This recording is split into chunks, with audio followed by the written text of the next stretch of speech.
علیہ وسلم صلاۃ و سلام علیک یا رسول اللہ اعوذ باللہ من الشیطان الرجیم بسم اللہ الرحمن الرحیم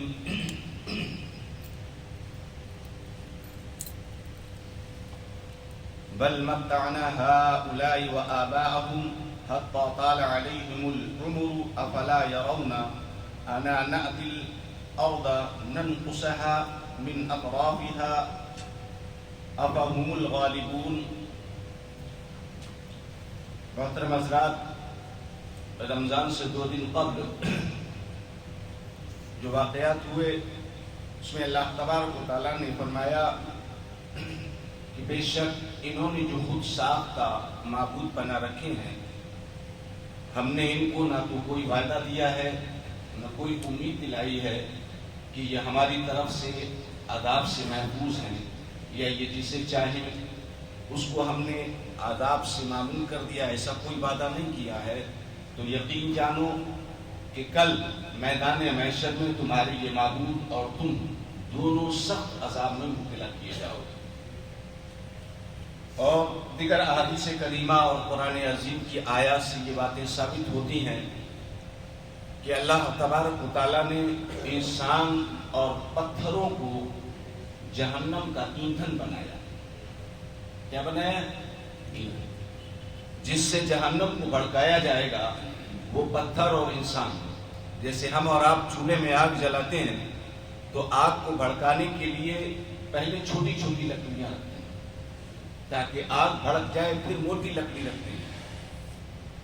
لیکن اللہ تبارک و تعالیٰ نے جہنم کو بھڑکانے کے لیے انسان اور پتھروں کو ایندھن بنایا۔ ایک بہت ہی عظیم بزرگ ہیں، انہوں نے دیکھا کہ ایک بچہ بہت سار و قطار رو رہا ہے، بہت پریشان ہے، رو رہا ہے۔ تو پوچھا بیٹا تم کیوں رو رہے ہو؟ کہا میں خدا کے خوف اور اس کے عذاب سے رو رہا ہوں۔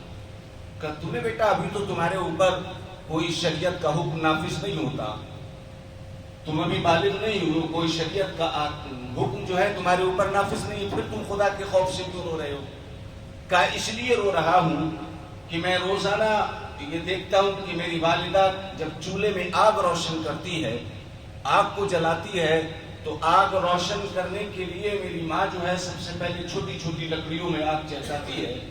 اس کے بعد پھر وہ موٹی لکڑیاں رکھتی ہے۔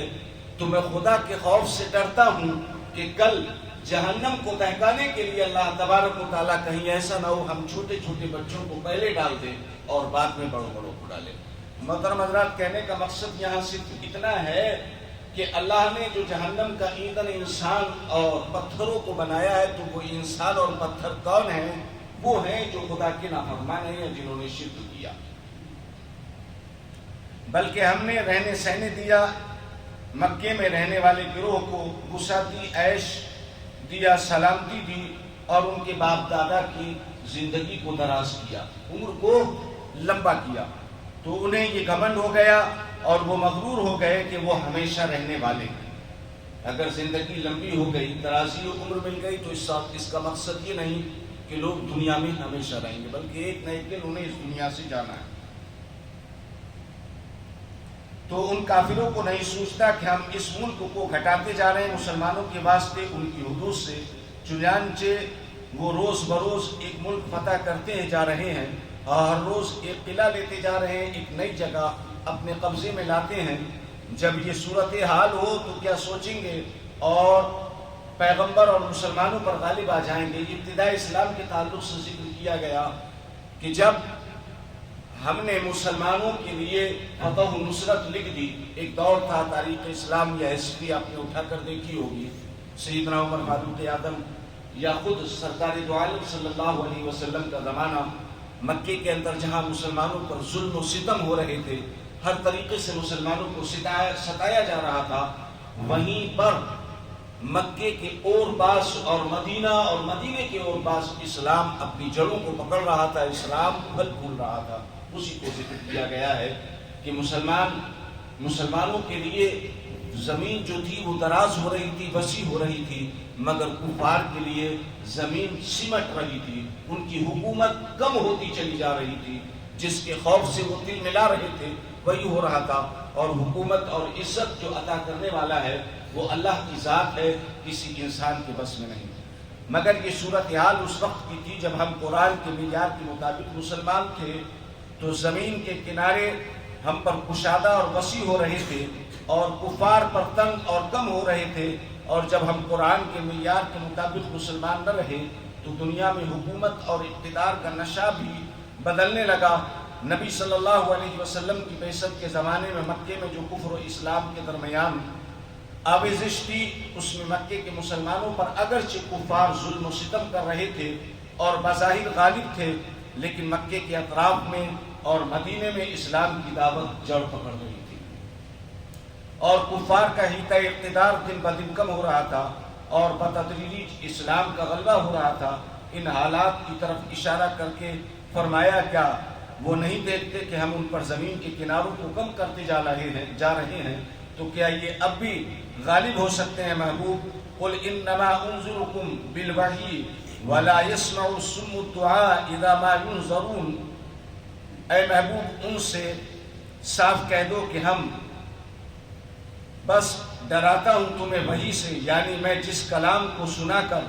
سن کر تمہیں ڈراتا ہوں وہ میرا کلام نہیں بلکہ یہ تمہارے رب کا کلام ہے، تو تم یہ گمان نہ کرو کہ میں اپنی طرف سے کچھ کہہ رہا ہوں، اور اب جب کہ تمہیں اپنے رب کا پیغام پہنچا دیا ہے تو تم پر اس کا قبول کرنا لازم ہے، اور اگر تم نے اس پیغام کو قبول نہیں کیا اور اس کے تقاضوں پر عمل نہیں کیا تو اس کا وبال صرف تم پر ہوگا۔ یعنی احکام خدا اگر نہیں مانتے ہو، انہوں نے کہا تھا نا کہ وہ عذاب کہاں ہے،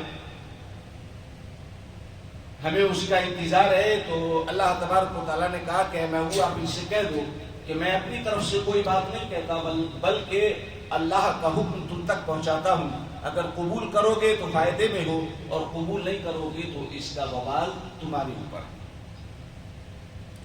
اس آیت میں ان کافروں کو بہرا قرار دیا جو پیغام حق کو قبول نہیں کرتے، اس لیے کہ سننے کی غرض و غایت یہ ہے کہ حق کو سن کر اس کو قبول کیا جائے، لیکن جب انہوں نے پیغام حق کو قبول نہیں کیا تو گویا انہوں نے اس کو نہیں سنا، اور وہ بہرے ہیں اور نہیں سنتے۔ بہرے پکارنے کو جب کہ وہ ڈرائے جائیں، الغرض کافر جو بات سنتے ہیں اس سے فائدہ حاصل نہیں کرنے میں بہروں کی مثل ہیں جو کچھ سنتے ہیں نہیں۔ اے محبوب، جو کفار اپنے تکبر اور سرکشی کی وجہ سے عذاب کا مطالبہ کر رہے ہیں، اگر ان کو معمولی سا عذاب چھو گیا تو ان کی ساری عقل خون جاتی رہے گی۔ حضرات گرامی، اللہ تبارک و تعالیٰ کا جب بھی کوئی عذاب آتا ہے تو دیکھنے میں یہ آتا ہے، ویسے تو مستقل طور پر جیسے پہلی امتوں پر عذاب نازل ہوا اس طریقے سے ہم پر عذاب نہیں آتا، ہاں تھوڑا بہت کہیں کہیں چیخے پڑ جاتے ہیں تو دیکھنے میں یہ آتا ہے، سوائے چیخ و پکار کے اور کچھ نہیں رہتا، چیخ و پکار کے۔ اور اس ایریے میں زیادہ تر یہ چیزیں دیکھنے کو ملی۔ بڑودرا کے کانڈ کو دیکھیے، یہ عذاب خدا بندی ہے، ایک چیز یاد رکھیے گا۔ اس کے علاوہ 2001 کا دیکھیے، اس سے پہلے کانڈلا کے اندر جو سیلاب آیا تھا اور جو حالت ہوئی تھی اس چیز کو دیکھیے۔ یہ ایک عذاب کی جھلکیاں جب ظاہر ہوتی ہیں تو انسان کی ساری عقل جو ہے وہ نکل جایا کرتی ہے۔ تو یاد رکھیے، کبریائی اور بڑائی جو ہے وہ اللہ تبارک و تعالیٰ کے لیے، بندوں کے لیے نہیں۔ بندے عاجز ہیں اور اللہ نے ہمیں تو مٹی سے پیدا کیا ہے، اور مٹی کی فطرت یہ ہے کہ نیچے رہے۔ آپ ڈیلے کو اوپر پھینکیے، اسی وقت تک اوپر جائے گا جب تک آپ کے ہاتھ کی طاقت ہے، اور جب آپ کے ہاتھ کی طاقت ختم ہوگی تو وہ نیچے کی طرف آ جائے۔ تو ہماری فطرت جو ہے وہ جھکنا ہے، فطرتاً ہم مٹی سے پیدا ہیں تو ہماری فطرت میں جھکنا ہونا چاہیے، اکڑ نہیں ہونی چاہیے۔ اللہ کے سامنے ہم جتنی عاجزی اور انکساری پیش کریں گے، اللہ تبارک و تعالیٰ اتنا ہی ہمیں مقام بلند عطا کر دے گا، بلند مقام عطا کر دے گا۔ مولا تبارک و تعالیٰ کی بارگاہ میں دعا ہے کہ پروردگار ہمیں اور آپ کو سب کو خالق کائنات احکام قرآن پر عمل کرنے کی توفیق عطا فرمائے، اور اپنے محبوب صلی اللہ تعالیٰ علیہ وسلم کی سیرت پر چلنے کی توفیق عطا فرمائے۔ پروردگارہ، اپنے محبوب کے صدقہ و طفیل میں ہمارے سینوں کے اندر اسلام کی محبت پیدا فرما دے، قرآن کی تعلیم عطا فرما دے، قرآن کی تعلیم پر عمل کرنے کی توفیق عطا فرما دے، قرآن کی تلاوت کی توفیق عطا فرما دے، قرآن کے احکام پر چلنے کی توفیق عطا فرما دے۔ رب کردگار ہم سب کے سینوں کے اندر اخوت و محبت پیدا فرما دے، اور اس عظیم ماہ مبارک کے اندر اللہ تبارک و تعالی ہم سب کو زیادہ سے زیادہ عمل کرنے کی توفیق عطا فرمائے اور توبۃ النصوحہ کی توفیق عطا فرما دے۔ وصلی اللہ تعالی علی خیر خلقہ و نور عرشہ محمد و آلہ و اصحابہ اجمعین برحمتک یا ارحم الراحمین بحق لا الہ الا اللہ۔